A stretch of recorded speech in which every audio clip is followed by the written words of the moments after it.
মন্ত্রীকে কলকাতার পাওয়ার করিডোরে শুরু বড় জল্পনা। নমস্কার বন্ধুরা, এএনবি টিভিতে আপনাদের স্বাগত। বাংলার রাজনীতি এমন একটা সিরিয়াল যেখানে সিজন শেষ হয় কিন্তু সাসপেন্স শেষ হয় না। ভোট শেষ, ফলাফল শেষ, সেলিব্রেশন শেষ, কিন্তু এখন শুরু হয়েছে আসল খেলা। আর সেই খেলার নাম ক্যাবিনেটে কে ঢুকছেন। দেখুন বন্ধুরা, রাজনীতিতে ভোট জেতার পর সবচেয়ে কঠিন কাজ হলো প্রতিষ্ঠা ম্যানেজ করা। ভোটের আগে সবাই একসাথে লড়াই করে, আর ভোটের পরে শুরু হয় হিসেব। কে কতদিন ধরে কাজ করলেন, কে মাঠে লড়াই করলেন, কে অর্গানাইজেশন ধরে রেখেছিলেন, কে ফিউচারে ফেস হতে চলেছেন, কে প্রশ্নগুলোর উত্তর খুঁজতেই এখনও ব্যস্ত পলিটিক্যাল করিডোরে। এবার আসা যাক নামের প্রসঙ্গে। পলিটিক্যাল মহল কিছু নাম নিয়ে বেশ আলোচনা চলছে। কেউ বলছেন স্বপন দাশগুপ্তর অভিজ্ঞতা কাজে লাগতে পারে, কেউ বলছেন তাপস রয়কে বড় দায়িত্ব দেওয়া যেতে পারে। রূপা গাঙ্গুলির নাম নিয়েও অনেকে আলোচনা চলছে, আবার শঙ্কর ঘোষকে নিয়েও চর্চা বেড়েছে। তবে একটা বিষয় পরিষ্কার করে বলি, অফিসিয়াল লিস্ট বের হওয়ার আগে কোনো কিছুই কনফার্ম নয়। কারণ বাংলার রাজনীতি আজকের ফেভারিট নাম কালকের হেডলাইন থেকেও মুছে যেতে পারে। আর বন্ধুরা, রাজনীতিতে একটা ডায়লগ খুব পপুলার, আমি ক্ষমতা চাই না, আমি মানুষের সেবা করতে চাই। কিন্তু ক্যাবিনেট গঠনের সময় এই ডায়লগটাই একটু আপডেট হয়ে যায়।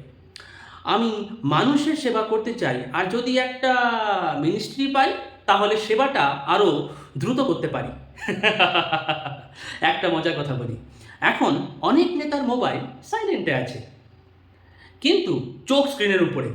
কারণ কলটা কখন আসবে আর ওপর থেকে কখন বলা হবে আপনাকে একটা গুরুত্বপূর্ণ দায়িত্ব দেওয়া হচ্ছে, সেটাই এখন লাখ টাকার প্রশ্ন, তাই না? কিন্তু সাধারণ মানুষের প্রশ্ন অন্য।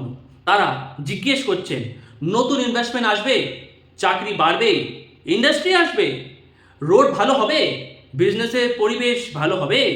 কারণ মানুষ শেষ পর্যন্ত পোর্টফোলিও দেখে না, পারফরমেন্স দেখেন, তাই তো?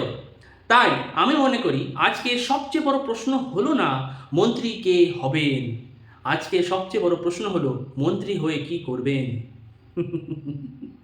কারণ চেয়ার বদলায়, পাওয়ার বদলায়, পজিশন বদলায়, কিন্তু মানুষের আশা বদলায় না।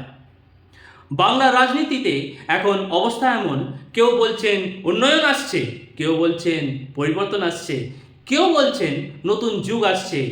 আর সাধারণ মানুষ কি বলছেন জানেন? ভাই, আগে চাকরি, রাস্তাঘাট আর বাজারের দামটা একটু ঠিক করো, তারপর যুগ আসুক, তাই নাকি?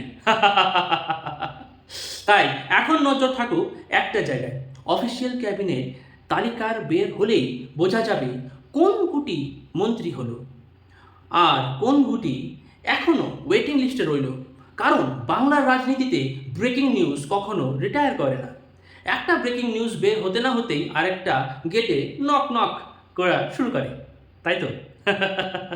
আপনাদের কি মনে হয় এই কে গুরুত্বপূর্ণ দায়িত্ব পেতে পারে? কমেন্ট করে জানান। ভিডিওটা ভালো লাগলে লাইক করুন, শেয়ার করুন, আর এএনবি টিভিকে সাবস্ক্রাইব করতে ভুলবেন না, কিন্তু একদমই ভুলবেন না। আমি আবার ফিরব নতুন খবর, নতুন বিশ্লেষণ নিয়ে। ততক্ষণ ভালো থাকুন, সুস্থ থাকুন। নমস্কার।